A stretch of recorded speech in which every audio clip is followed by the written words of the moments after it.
The moment the world goes quiet, something else begins to speak. You hear it at night. When the screen turns off, the room goes dark, and no one needs anything from you. That's when it shows up, the unfinished conversation, the mistake that keeps replaying, the version of yourself you should have been. This voice doesn't scream, but it never stops, and most people live their entire lives trying to drown it out. But what if the problem isn't the noise around you? What if the real chaos is the way you've been taught to think? No one trains you to be alone with yourself. They train you to react fast, speak up, defend your image, stay updated, stay busy, stay loud. And slowly, your mind becomes addicted to speed, to input, to movement, until silence feels like danger, until stillness feels like suffocation. That's not peace, that's dependence. That's a mind that no longer knows how to rest in itself. A mind that was never taught to slow down. And without realizing it, you start fearing your own presence. You can sit in a quiet room, yet feel louder than a crowd. Because the noise isn't outside, it's you. It's the untrained, unobserved chaos of a mind that was never taught how to see, only how to react. This is the war no one talks about. The war between your thoughts and your awareness. Between the story you tell yourself and the reality underneath it. And this war doesn't end with noise. It ends with silence. But not the kind of silence people romanticize. Not silence as escape, but silence as discipline. Not the silence that hides, but the one that sees. The one that observes without clinging. The one that chooses not to respond because it has nothing to prove. That's the silence the Stoics cultivated, a silence forged in observation, in reason, in clarity. Marcus Aurelius called it the inner citadel. Seneca called it freedom. Epictetus said you could never be harmed if your thoughts remained untouched. This wasn't passive stillness, it was trained calm, a deliberate posture of the soul that refused to be rushed by the outside world. And now you have to ask yourself, are you in control of your mind, or is your mind in control of you? When things go silent, do you feel peace or pressure? Because the truth is, most people feel more exposed in silence than in conflict. At least conflict gives them something to do. Silence, on the other hand, leaves them alone with everything they've ignored. But that's where your power begins, when you stop running, when you stop distracting, when you stop trying to fix, argue, explain, escape, and you just sit, not to numb out, but to notice, to listen, to hold the chaos without obeying it. That's what smart silence means. It's not shutting off your thoughts. It's slowing them down until they can't lie to you anymore, until you see what's real and what's not. The world will keep moving fast. It will keep yelling for your attention, your opinion, your outrage, your reaction. But you don't have to answer. You don't have to rush. You don't have to collapse into the speed of the world just to feel like you exist. There's another way, a stronger way, a quieter way. And it begins with a single shift, learning to stay with yourself when everything else is asking you to leave. That's where your mind stops being a battlefield and becomes a fortress, not because it's perfect, but because it's trained, because it's still, because it's finally yours. I need to expand the first topic to 4,500 characters and maintain the same rule for the next topics of 4,500 characters, keeping the same language that started with the content. Do not add any bullet point, subtitles, or anything like that. I just need content ready to be narrated. When people imagine silence, they picture peace, a cabin in the woods, a calm lake, a meditation app with soft sounds and empty promises. But for most people, silence is not a sanctuary. It's a confrontation. Because the moment the external noise fades, the internal noise gets louder. And what rises isn't clarity. It's panic. It's boredom. It's a flood of thoughts waiting to be heard. That's why most people fear silence. Not because it's empty, but because it isn't. Because it reveals what's been hiding behind the noise. Their doubts, their regrets, They're stories they've been too busy to question. We've been sold the idea that if we just find a quiet place, we'll automatically find peace. That if we just shut off our phones, light a candle, and breathe deeply, our mind will obey. But minds don't obey just because the room is quiet. Noise doesn't live in the room. It lives in your conditioning. It lives in the unresolved loops you carry into every moment. And if your mind has never been trained to be still, silence will not save you. It will expose you. The Stoics didn't romanticize silence. They didn't chase it like some perfect state. They practiced it like a discipline, like a weapon, because they knew silence wasn't the absence of words. It was the presence of control, not over the world, but over the self. Seneca warned that peace cannot be found by changing your surroundings. He said it must be carried within you, because if your mind is disturbed, no environment will quiet it. The noise will follow you into temples, mountains, retreats. It will be there in the morning. It will be there at night. It will wait for you in the silence. And that's why silence without training becomes a trap. People try to meditate and end up more agitated. They try to rest and feel restless, because they were never taught how to hold silence without running from it. They mistake silence for calm when it's actually pressure. The pressure of seeing what's real. The pressure of witnessing their own inner disorder. But that's not failure. That's the start of awareness. That's the mind revealing its layers. Smartsilence is not the silence of a monk on a mountaintop. It's the silence of a warrior sharpening his awareness, of a thinker slowing his pace. It's active, it's conscious, it's a decision to stay with the discomfort until it transforms. Not to escape it, not to judge it, but to study it. To understand how the mind deceives, distorts, dramatizes, and then to calmly resist the urge to obey. Most people try to fix their minds by changing their surroundings. But a Stoic fixes his perception. He prepares for silence like an athlete prepares for impact. He doesn't hope for quiet. He creates it. Not by force, but by understanding. He knows that peace isn't given. It's earned. It's built one thought at a time, one choice at a time. And the first choice is this: stop believing that silence will solve your chaos, and start using it to observe it.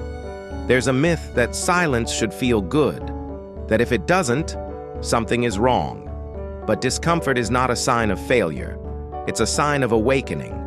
Because the first thing silence does is reveal how addicted we are to movement, to sound, to commentary, to identity. It shows us how much of our self-worth is built on distraction, how rarely we actually sit with who we are when no one else is watching.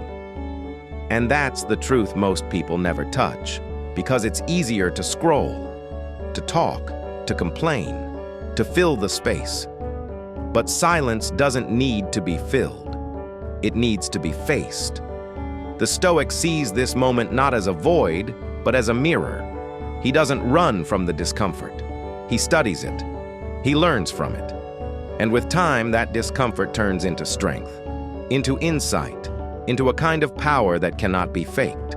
The power to be unmoved, to be centered, to be sovereign over one's own mind. You won't find this kind of silence by accident. It won't come with mood lighting or calming music. It comes when you decide to stop outsourcing your calm and start cultivating it. When you stop seeking peace from your environment and start building it from your principles.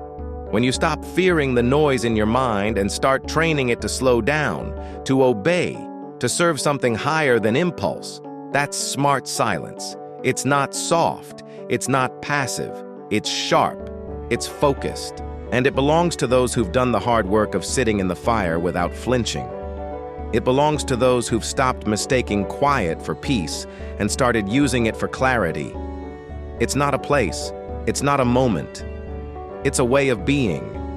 And once you learn it, you carry it everywhere, even in chaos, even in war, even in the middle of the loudest room. Because the mind, once trained in silence, no longer reacts like it used to. It watches, it waits, it chooses, and that choice changes everything. There's a kind of noise you'll never hear with your ears. It doesn't come from traffic or shouting or phones buzzing. It's not on the outside at all. It's inside. And it's louder than most people realize. It's the argument that replays in your head long after the moment passed. It's the fake conversation where you say the perfect thing just a little too late. It's the voice reminding you what you should have done, what you still haven't done, what might go wrong if you stop doing. That's the noise that ruins peace. Not because it's loud, but because it never stops. You can sit in a quiet room and still feel exhausted. You can go on vacation and feel even more restless. Because the noise didn't come from the environment. It came from the mind that doesn't know how to stop narrating, predicting, comparing, defending. Most people never see it as noise. They call it overthinking. They call it planning. But it's mental clutter disguised as control. And the more they feed it, the more it owns them. This is where Stoicism offers something most philosophies don't. Separation between what is happening and what you're telling yourself about it. Marcus Aurelius said, "If you are disturbed, it is not the thing itself that disturbs you, but your judgment about it." That's the key. The mind doesn't react to reality. It reacts to its story, to the meanings it invents, to the assumptions it turns into facts.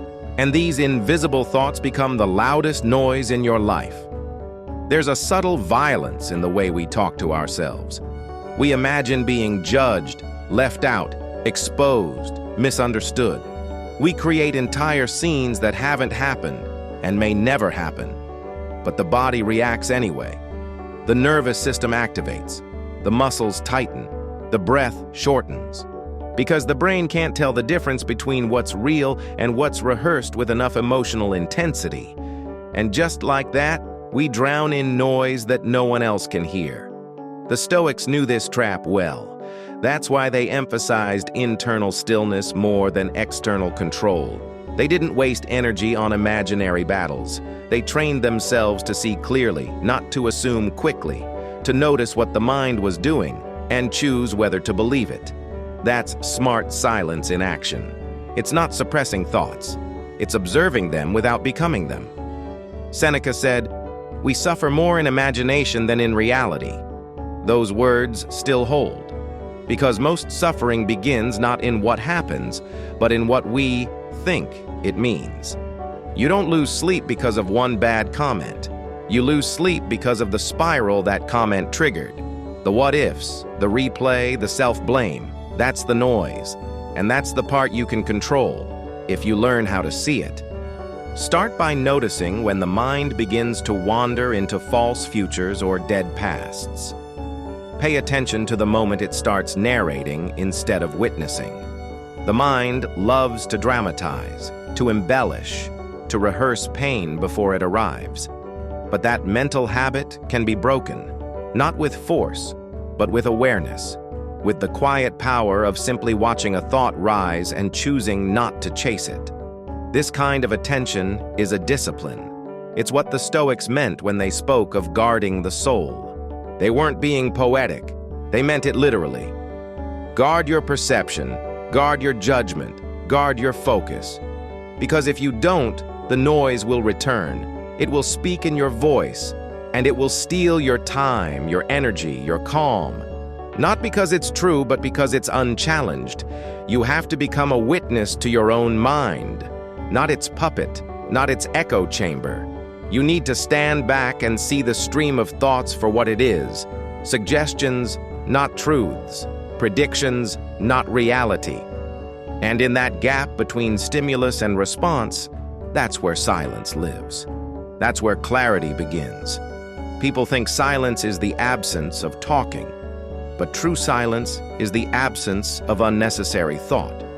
The kind of thought that repeats, that replays, that imagines enemies, regrets choices, rewrites history. You can't stop the mind from generating noise, but you can stop giving it power.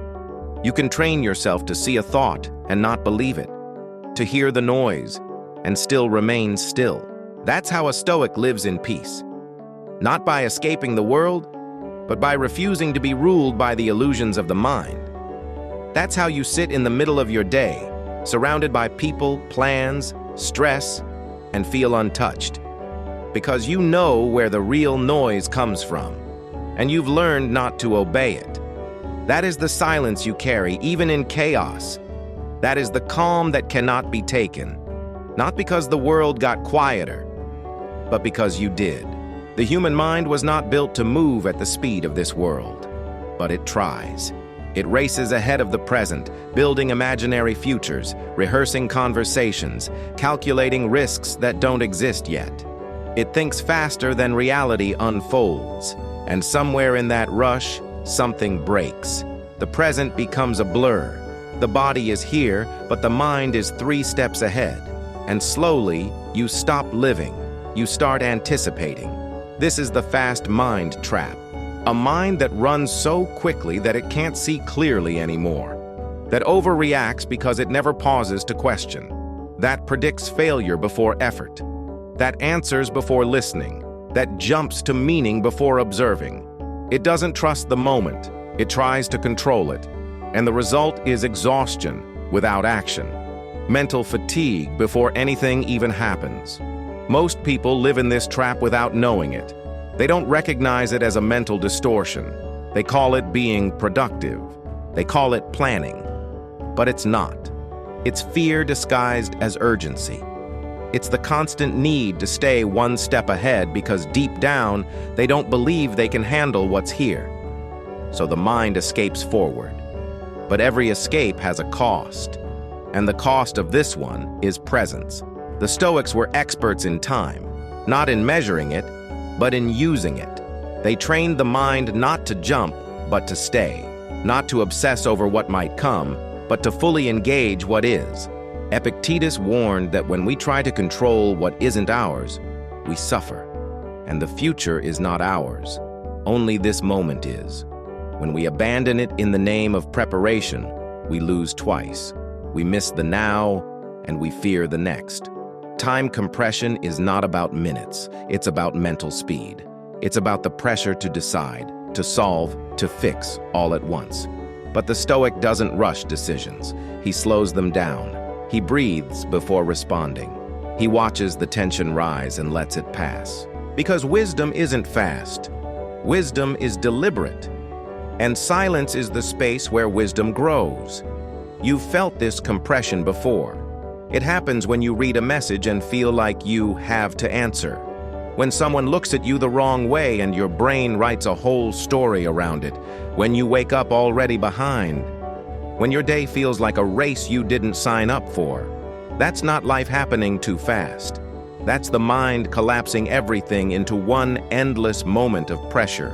Smartsilence undoes this collapse. It pulls the mind back from the edge and grounds it in what is actually real. Not the imagined outcomes, not the what-ifs, just the facts, just the actions, just the breath. That's where clarity lives, not in the rush, in the restraint, in the pause between the thought and the judgment, between the feeling and the reaction. Marcus Aurelius trained himself to stay with what's in front of him. He wrote, "If you are doing your duty with your whole heart and soul, and doing what reason demands, what more do you want?" That's the question we forget to ask, because we're busy asking, what's next? But life doesn't unfold in next, it unfolds in now. And if the mind can't stay here, it can't lead. It can only chase. You are not behind. You are not late. You are not failing. You are just compressed, stuck in a mental speed that was never meant to be sustained. And the only way out is to slow the mind down. Not the world, not your work, your mind. The one thing you actually control. The Stoic doesn't slow down to be lazy. He slows down to see. Because you can't hit a target you can't see. And most people never stop moving long enough to aim. You want to be focused? Slow down. You want to be powerful? Slow down. Not in your actions, but in your awareness. Let the world run fast. Let the noise scream for attention. But you stay. Stay grounded. Stay precise. Stay calm. That is your edge, not your speed, but your steadiness. the ability to stay rooted while everything else is trying to push you into panic. Silence is not empty. It's full of information, but only if you listen. Only if you stop rushing through your own life long enough to understand what it's trying to teach you. That's the wisdom Stoicism gives. Not poetic advice, tactical stillness. A way to reclaim your time, not by adding hours, but by removing distortion.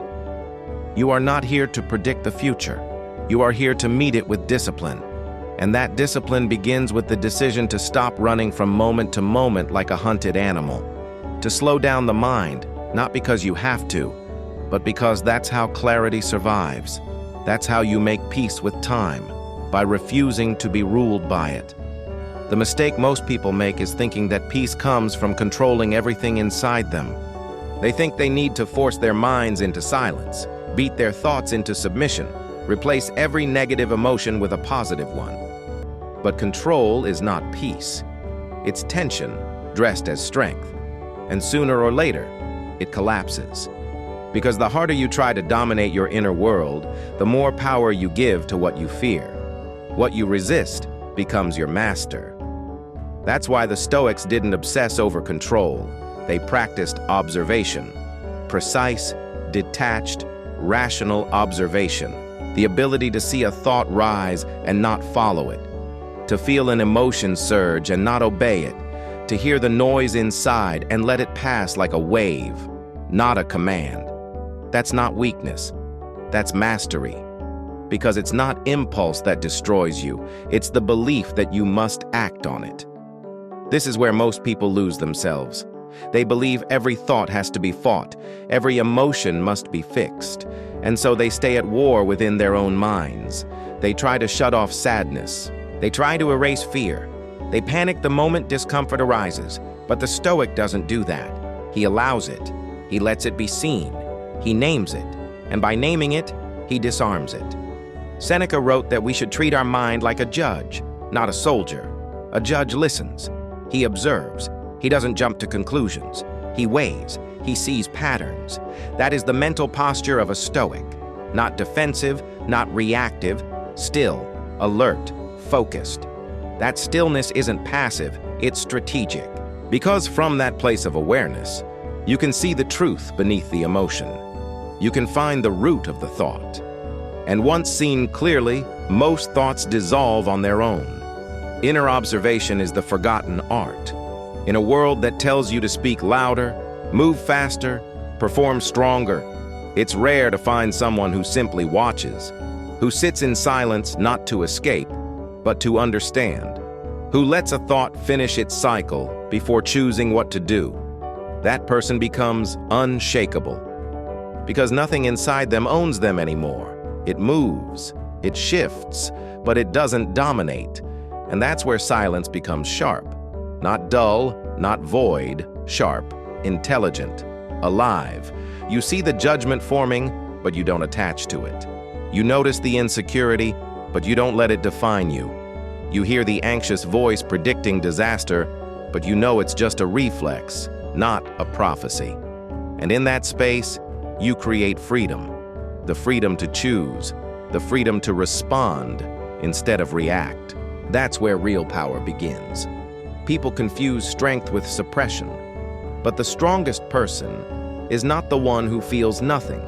It's the one who feels everything and still chooses wisely, who feels anger and doesn't erupt, who feels fear and doesn't run, who hears the inner critic and still moves forward. That's the result of trained observation. Not emotional numbness, but emotional intelligence. Epictetus taught that the first step to freedom is knowing what is yours and what is not. And your thoughts are not always yours. They arise, they appear, but they are not commands. They are not truths. They are not enemies to be fought, nor truths to be obeyed. They are appearances. And you, the observer, decide what stays.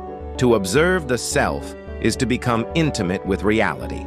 To drop the stories, the dramatizations, the filters. To see yourself as you are. Not as the world has made you. Not as your past has shaped you. But as you exist right now, in this breath, in this awareness. That's a silence most people never touch. Not because it's hidden, but because it requires you to stop performing. And most people don't know who they are when they're not performing. That's why silence scares them. It strips away the roles, the self-image, the rehearsed identity. But that's where truth waits. And only those who've trained themselves to observe without flinching can meet it. Inner observation is not a moment. It's a lifestyle. It's the way a Stoic breathes, the way he thinks, the way he pauses before speaking, checks himself before acting, questions himself before believing. It's not self-doubt.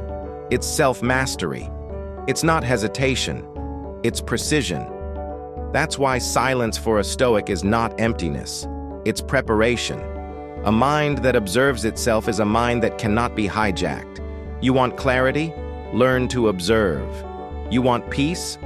Learn to watch your thoughts instead of wrestling them. You want strength? Stop trying to silence the storm and start studying its patterns. That's the art. That's the practice.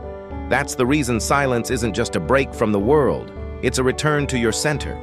There's a part of you that cannot stand to be silent. Not because of fear or anxiety or doubt, but because of pride. The ego doesn't crave peace. It craves reaction. It wants the last word, the defense, the proof that you're right, respected, understood. It thrives on attention, and silence starves it. That's why for most people, silence feels like weakness, like defeat, like surrender. But that feeling isn't truth. It's the ego, starving without a stage. You've felt it, that itch to explain yourself when someone misunderstands you, that pulse to reply when someone offends you, that internal twitch to interrupt, clarify, argue, defend. It doesn't come from clarity. It comes from the need to preserve an image. That image must appear smart, strong, admired, or at least not invisible. And when silence threatens that image, the ego panics. It confuses silence with powerlessness, because to the ego, only noise equals control. But the Stoics understood this trick. They saw the trap behind every unfiltered reaction, and they refused to play. They knew that true power isn't the ability to speak louder. It's the discipline to say nothing when your ego is screaming. Marcus Aurelius didn't see silence as passive. He saw it as sovereign. To him, the man who stays still while being misunderstood is stronger than the one who explains endlessly just to feel seen. That's the difference between ego and clarity. Ego wants noise. Clarity doesn't need it. Ego wants to win. Clarity wants to understand. Ego rushes to correct. Clarity knows what doesn't need to be corrected. Most people believe that if they don't respond, they lose. But the Stoic knows that silence is not absence. It's selection. A refusal to waste time on what does not matter. A choice to guard your energy instead of spending it on battles that change nothing.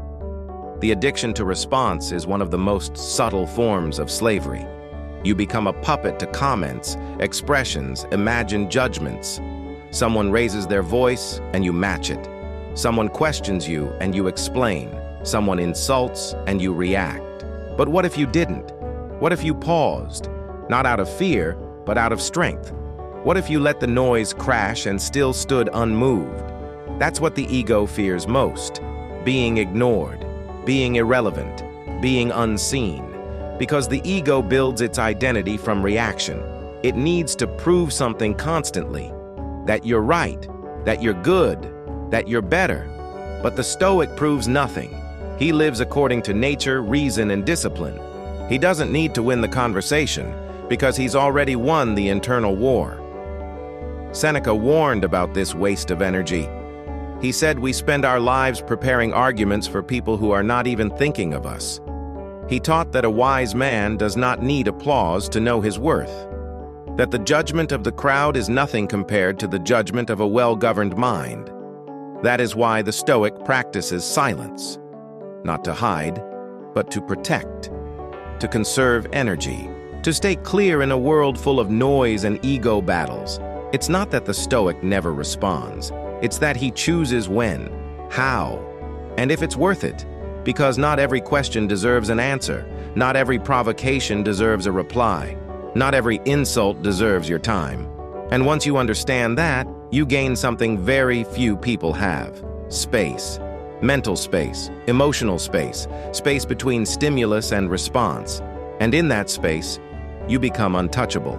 The ego will whisper that if you don't respond, you'll be forgotten, disrespected, dismissed. But silence isn't erasure, it's elevation. It shows you've risen above the need to be reactive, that you've trained your mind not to obey the first emotion that appears. And that training makes you strong in a way no argument ever could. Smartsilence breaks the addiction to response. It teaches you to wait, observe, choose, to speak not from pride, but from clarity, to act not to defend an image, but to honor your principles. That's what makes a Stoic immune to the chaos around him. His peace is not public, it's personal, rooted in inner order, fed by restraint, protected by silence. You don't have to speak every time you're triggered. You don't have to explain yourself to be understood. You don't have to fight for your name in the mouth of someone who doesn't know your heart. That's ego business. Let it go. Return to stillness. Let the storm pass. Let your energy stay intact. The less you respond, the more you control. The more you control, the more free you are. Most people try to calm the mind by chasing positive thoughts. They repeat affirmations, imagine perfect outcomes, visualize everything going right. But the mind doesn't stay still when you lie to it. It knows what you fear. It knows what you're avoiding. And the more you try to force light into darkness, the more that darkness tightens its grip. Real calm doesn't come from pretending everything's fine. It comes from seeing clearly that even if things fall apart, you won't. This is where the Stoics were radical. They didn't avoid fear. They trained with it.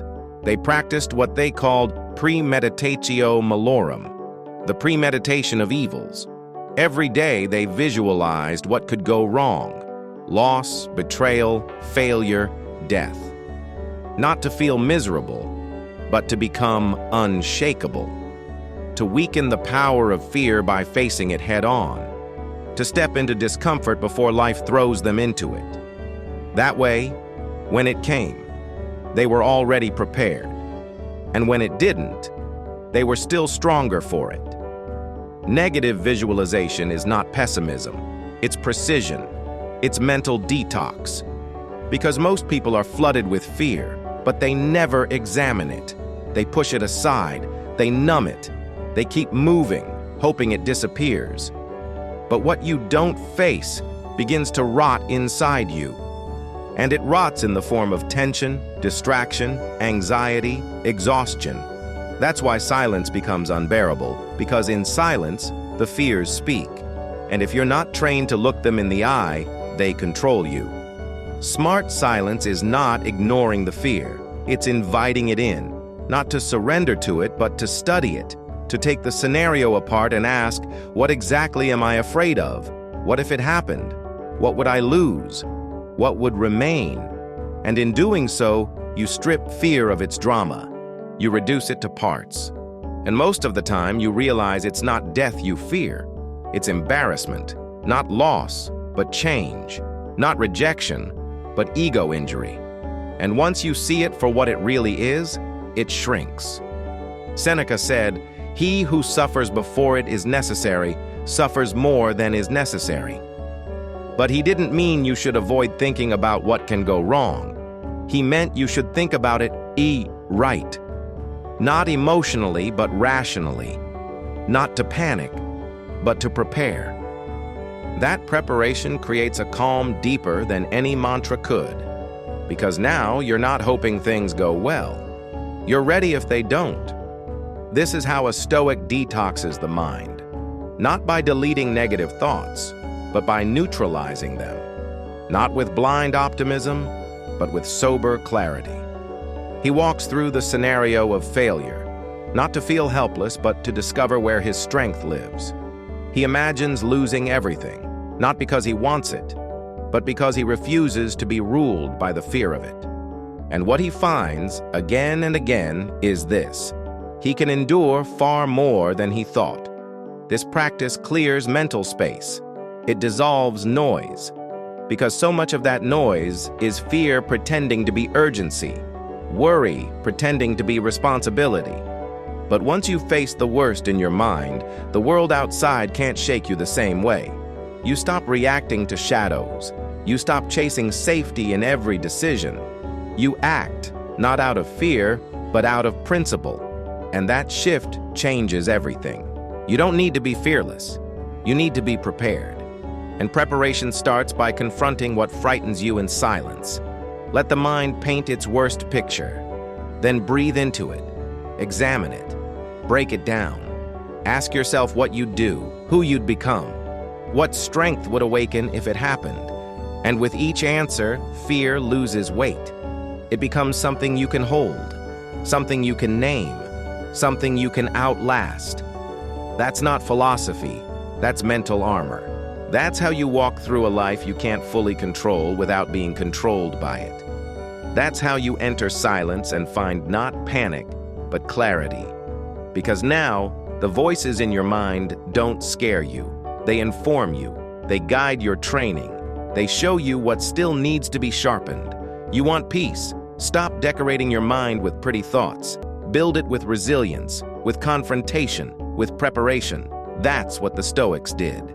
They didn't wait for life to go wrong to become strong. They rehearsed it.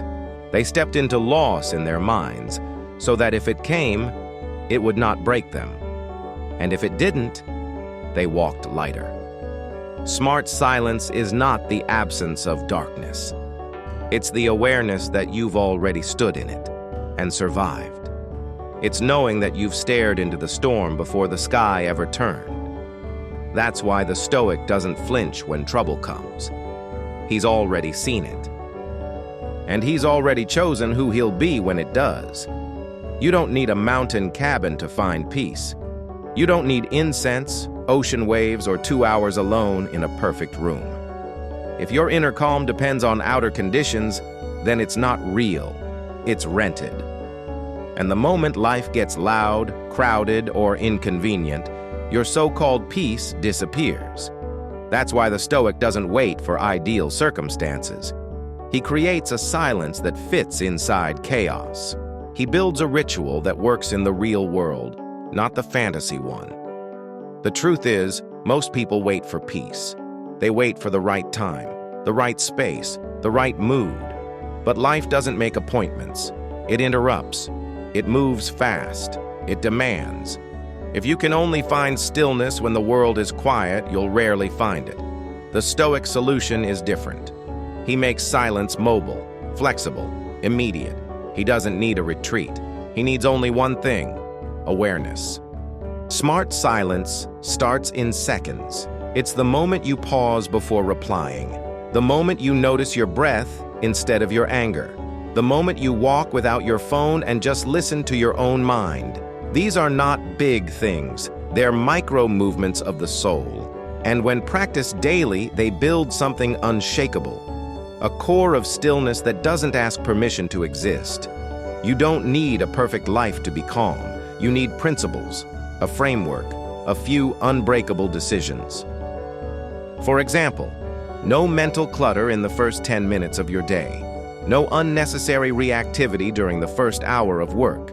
No chasing what you can't control. These aren't rules to restrict you. They're rituals that free you. Because the more predictable your behavior becomes under pressure, the less control the outside world has over you. Seneca wrote, "Begin at once to live, and count each separate day as a separate life." That's a silence ritual. Each day becomes its own clean slate, its own ground for practice. You don't need the whole month to be calm. Just today, just this hour, just this breath. That's how the Stoic thinks. Present, grounded, not in a rush to master everything, but always returning to what he controls: attention, interpretation, response. So what does a real-world silence ritual look like?